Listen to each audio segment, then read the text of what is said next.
kalau beli koi baru, malas buat karantina, itu wajar ya, emang ribet karantina, harus ada space baru, harus ada tempat karantina tersendiri.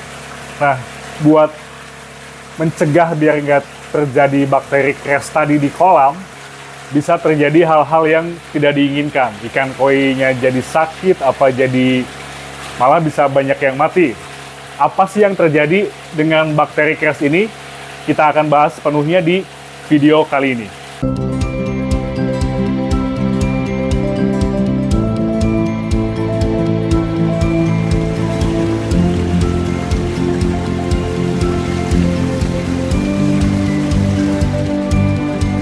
Assalamualaikum warahmatullahi wabarakatuh. Selamat datang di Aloha Koi.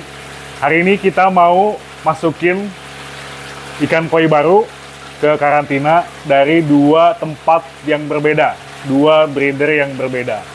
Nah, idealnya sebetulnya kalau kita beli ikan koi dari dua tempat yang berbeda, harus dipisah karantinanya. Kalau enggak, bisa terjadi hal-hal yang tidak diinginkan. Ikan koinya jadi sakit, jadi malah bisa banyak yang mati. Itu orang banyak menyebutnya bakteri crash. Karena dari dua breeder yang berbeda, dua tempat yang berbeda, udah pasti si ikan ini juga membawa bakteri yang masing-masing berbeda. Jadi si karasi ini badannya udah berdamai dengan bakteri yang ada di tempatnya. Begitu juga yang Benigoy ini sama.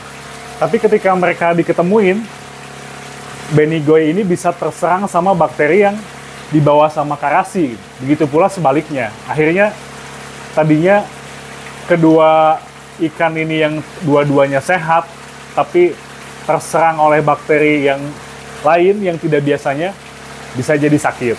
Nah, makanya kita mau kasih antibiotik. Kalau biasanya saya karantina kalau dari satu tempat aja, itu cukup garam aja tanpa treatment apapun. Kecuali emang ditemukan kutu atau jamur, baru kita treatment yang lain sesuai kebutuhannya gitu ya. Tapi kalau ini digabung dari dua tempat yang berbeda, kita harus kasih antibiotik buat pencegahan biar tidak terjadi bakteri crash. Oke, sekarang kita langsung pindahin aja ikan ya. Sekalian lihat seperti apa kualitasnya. Ini Benigoy dari Samudra Koi Blitar.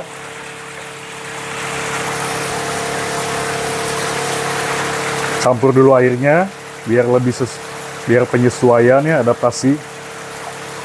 Dilepasin aja.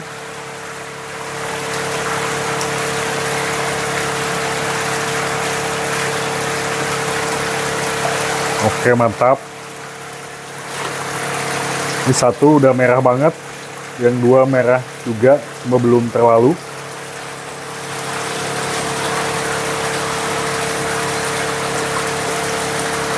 Jadi sebelum kita masukin ke kolam karantina, kita transit di sini dulu ya, biar lebih aman lah.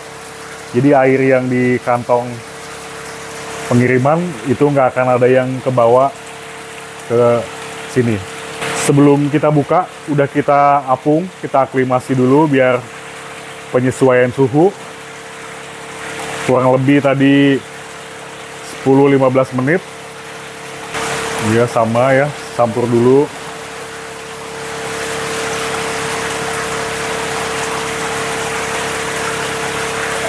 Sama seperti halnya manusia, tidak menyukai perbedaan.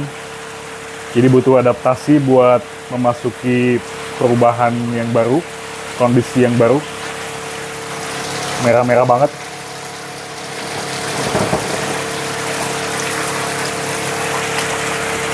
Di yang terakhir, Benigoy yang terakhir, ketiga tadi udah duluan kita masukin. Soalnya bocor kantongnya.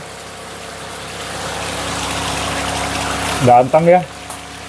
Tidak ada gejala-gejala lompat. Jadi kita nggak boleh lengah.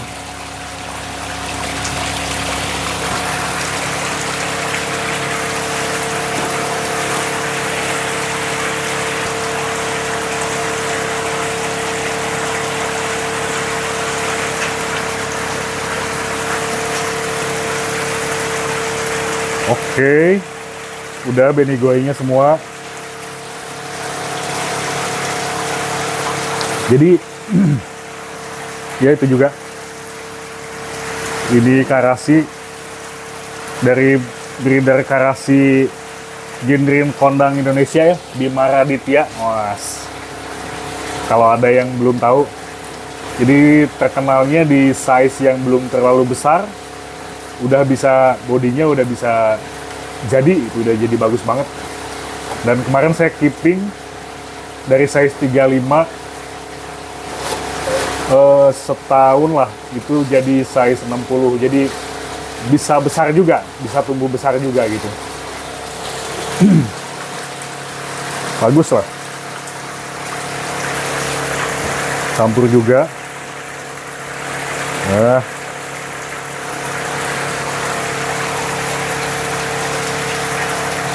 Oke. Lihat yang karasinya. Wih. Airnya. Ini airnya cukup keruh ya. Air dari kantong pengiriman.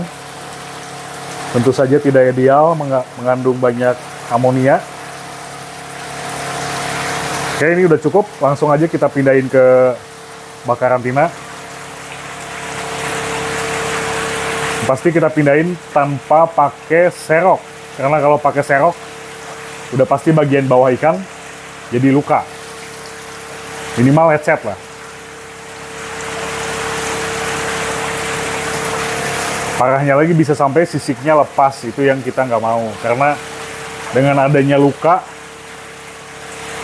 potensi dia buat terkena penyakit, terserang bakteri itu jadi lebih tinggi. Karena ada jaringan yang terbuka. Haus aja, nurut-nurut ikannya.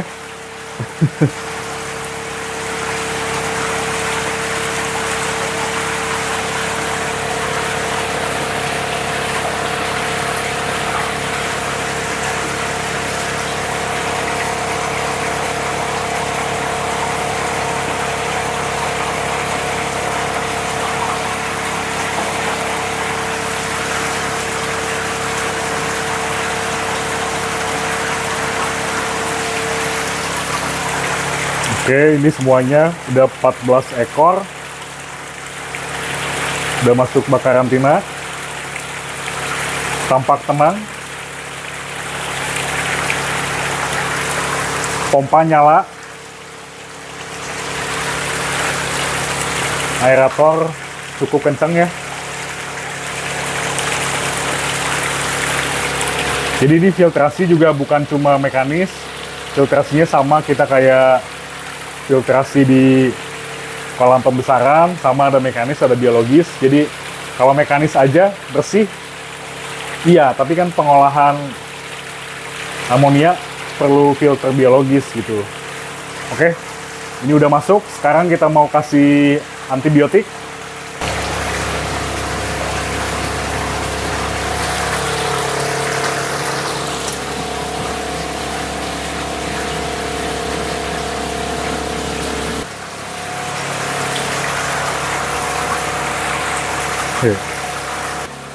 Tadi udah saya ukur sekitar 1.500 liter.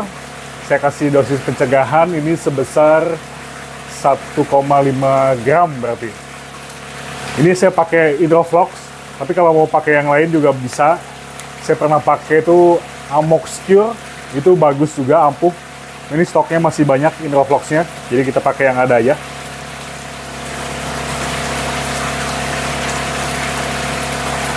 Satu setengah gram kira-kira ya.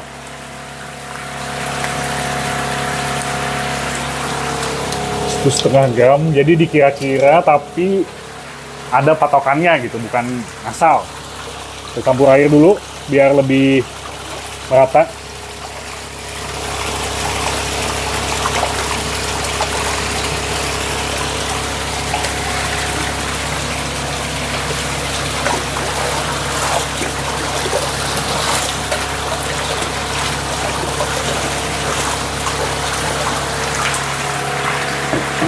Oke, ini saya bakal kasih antibiotik 3 hari berturut-turut. Hari ini, besok, sama lusa. Nanti kita update lagi seperti apa kondisinya setelah 3 hari. Kalau 3 hari udah fit, udah sehat, udah aktif banget, mungkin kita mulai kasih makan. Oh, satu lagi. Jadi banyak penghobi yang kalau beli koi baru malas buat karantina, itu nggak apa-apa. Wajar ya, emang ribet karantina, harus ada space baru, harus ada tempat karantina tersendiri. Nah, buat mencegah biar nggak terjadi bakteri crash tadi di kolam, sebaiknya pada saat masukin koi baru di kolam tanpa karantina ya, itu kasih aja antibiotik. Jadi biar bakteri jahat yang di kolam itu nggak bisa nyerang si ikan baru, dan bakteri yang dibawa sama ikan baru itu nggak akan menyerang ikan yang udah menghuni di kolam lama. Dengan seperti itu, resiko buat terjadi masalah di kolam pada saat masukin ikan baru akan lebih minimal. Tapi sebaiknya memang dilakukan karantina buat memastikan koinya aman, dan kalau ada apa-apa kita treatmentnya langsung di sini gitu. Nggak perlu melibatkan ikan-ikan yang tidak bersalah di kolam jadi ikut diobatin, kan kasihan sebenarnya. Oh ya, pada saat pemberian antibiotik itu tidak boleh dikasih makan. Kalau ya karantina baru 3 hari pertama sebaiknya jangan dikasih makan ya. Apalagi dikasih antibiotik, ini semakin nggak boleh dikasih makan, karena selain bakteri patogen yang dibawa itu mati, terus bakteri baik yang difilter juga ikut mati, Nitrosomonas dan lain-lain, dan bakteri pencernaan, Lactobacillus dan teman-temannya yang ada di pencernaan ikan itu juga akan ikut terganggu performanya. Jadi ketika dikasih makan, mungkin ikannya makan tapi filter nggak bisa mengolah amonia, dan si pencernaan ikan pun kurang bagus gitu. Malah kalau manusia biasanya habis sakit minum antibiotik, beberapa hari ke depannya masih sembelit ya, karena bakteri dalam pencernaannya itu sedikit terganggu. Oke gitu, semoga bermanfaat, semoga menghibur. Makasih yang udah nonton, jangan lupa di like, komen, dan subscribe. Assalamualaikum warahmatullahi wabarakatuh.